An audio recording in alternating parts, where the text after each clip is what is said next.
Последниот турнир во ЦЕФ Европската сребрна лига 2025, македонската женска одбојкарска репрезентација го игра овој викенд, односно 13 до 15 јуни, тоа повторно во Струмица, бидејќи Израел требаше биде организатор на истиот, па со тоа Македонија ќе биде формален гостин. Нашите одбојкарки досега одиграа 4 надпревари со учинок од 2 победи над Луксембург и Фарски острови, 2 порази од фаворитите Швајцарија и Австрија. Овој викенд во Струмица македонската репрезентација ќе игра со Израел и Грузија. Селекторот Стефан Пауновиќ вели дека од турнир во турнир нашата репрезентација игра се подобро, а при тоа додаде дека има одлична атмосфера.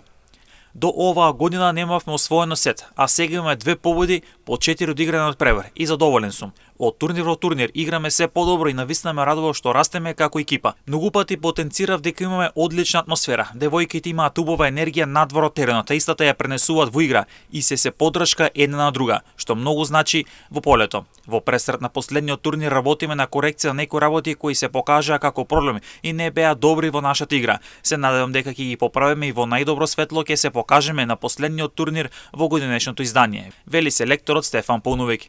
Македонија игра во петок од 19 часот против Израел. Во сабота ќе се соочиме со Грузија исто така од 19 часот, со што ќе се заукружи настапот во годинешното издание од Сребрената лига.